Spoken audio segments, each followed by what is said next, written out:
लोकसभा में केंद्रीय पेट्रोलियम मंत्री हरदीप सिंह पुरी ने पश्चिम एशिया संकट के बाद देश में गैस की किल्लत के मुद्दे पर बयान दिया।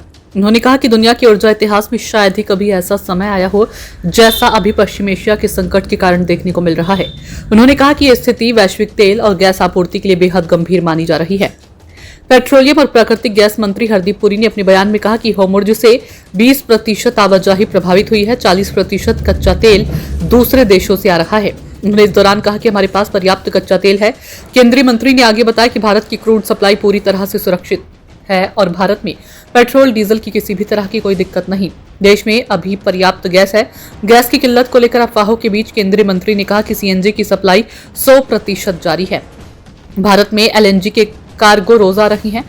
गैस सिलेंडर को लेकर किसी भी तरह से पैनिक होने की जरूरत नहीं, पैनिक होने की वजह से डिमांड बढ़ी है।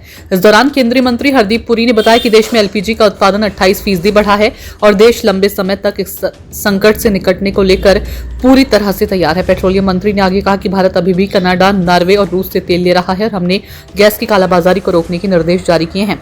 मंत्री ने बताया कि पश्चिम एशिया में जारी संघर्ष के कारण महत्वपूर्ण समुद्री मार्ग होर्मुज़ जलडमरू मध्य लगभग बंद हो गया। उनके अनुसार दर्ज इतिहास में पहली बार ऐसा हुआ कि ये समुद्री रास्ता व्यावसायिक जहाजों के लिए प्रभावी रूप से बंद जैसा हो गया है। ये वही मार्ग है जिससे दुनिया के बड़े हिस्से तक कच्चा तेल पहुंचता है। हरदीप पुरी ने संसद में कहा कि भारत इस संघर्ष का कारण नहीं है, लेकिन इसके असर से बच पाना भी संभव नहीं। ऐसे हालात में भारत सरकार को ऊर्जा आपूर्ति, तेल की कीमतों और देश की जरूरतों को ध्यान में रखते हुए सावधानी से आगे बढ़ना होगा।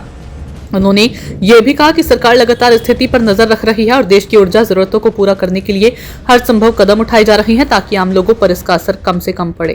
Cooperative federalism, responding to a national challenge with the coordination it demands. Honorable Speaker Sahab, this is not the moment for rumor mongering or fake narratives. India is navigating the most severe global energy disruption in recorded history. Crude supply is flowing, gas is prioritized for homes and farms, LPG production has been stepped up by 28%. Consumer prices are held far below what makes markets and regional competitors and dictate. Schools are open. Petrol is on the forecourt. Every citizen, regardless of political affiliation, has a stake in that. India must stand united behind the energy warriors, behind the institution managing the crisis, and behind the national interest. The record of preparation